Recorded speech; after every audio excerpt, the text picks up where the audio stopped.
టాలీవుడ్ ఇండస్ట్రీలో ఎంతో మంది హీరోయిన్లు ఉన్న సంగతి తెలిసిందే. అందులో సమంత గురించి స్పెషల్ గా చెప్పాల్సిన పని లేదు. ఈ బ్యూటీ ఏ మాయం చేసావే సినిమాతో టాలీవుడ్ సినీ ఇండస్ట్రీలోకి పరిచయం అయింది. ఆ సినిమా సూపర్ హిట్ అవ్వటమే కాకుండా సమంతకు ఎంతో మంచి పేరును తెచ్చిపెట్టింది. ఈ సినిమాలో సమంత నటనను చూసిన ప్రేక్షకులు ఎంతగానో ఆదరించారు. ఇందులో సమంత నాగ చైతన్య సరసన హీరోయిన్ గా నటించింది. మొదటి పరిచయంలోనే సమంత నాగ చైతన్యతో ప్రేమలో పడింది. ఆ సినిమా సమయంలోనే ఇద్దరు మంచి స్నేహితులయ్యారు. అతి తక్కువ సమయంలోనే ఇద్దరి మధ్య ప్రేమ ఏర్పడింది.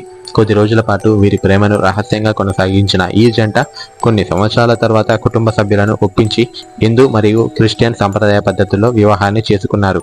వివాహ అనంతరం ఎంతో అన్యోన్యంగా ఉన్నారు.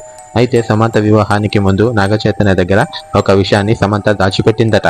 సమంతకు రాత్రి నిద్రలో మాట్లాడే అలవాటు ఉందట. నిద్రలో నడిచే అలవాటు కూడా ఉందట.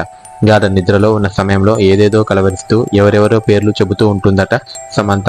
ఇక వివాహానంతరం ఈ విషయం తెలిసిన నాగ చైతన్య షాక్ అయ్యారట. నువ్వు నన్ను మోసం చేసి పెళ్లి చేసుకున్నావు అని నాగ చైతన్య అన్నాడట. వెంటనే సమంతను హాస్పిటల్కు తీసుకెళ్లి డాక్టర్కి చూపిస్తే అదేమీ పెద్ద సమస్య కాదని, చాలా మందికి అలవాటు ఉంటుందని చెప్పి డాక్టర్లు పంపించారట. డాక్టర్ చెప్పిన తర్వాత నాగ చైతన్య కాస్త రిలాక్స్ అయ్యారట. ఆ తర్వాత యథావిధిగా వారి వైవాహిక జీవితం సంతోషంగా కొనసాగింది. ఇక ఏమైందో తెలియదు. ఇద్దరి మధ్య మనస్పర్ధల కారణంగా విడాకులు తీసుకుంటున్నామని ప్రకటించారు. ఈ విషయం తెలిసి చాలా మంది షాక్ అయ్యారు.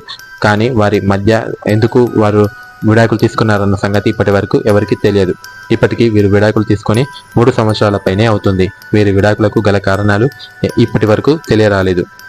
ప్రస్తుతం ఈ జంట విడాకులు తీసుకొని వేరుగా ఉంటున్నారు. విడాకుల అనంతరం ఎవరికి వారు వారి పర్సనల్ లైఫ్లో బిజీగా ఉంటున్నారు.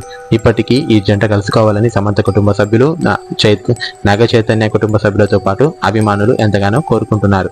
కానీ ఇది జరిగేలా లేదని అభిమానులు కింద కామెంట్లో పెడుతున్నారు. ఎందుకంటే నాగ చైతన్య పూజిత ధూళిపాలతో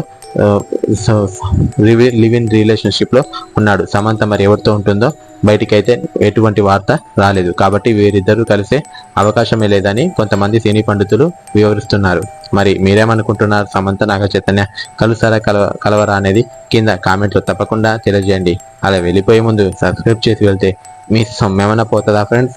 సబ్స్క్రైబ్ చేయొచ్చు కదా.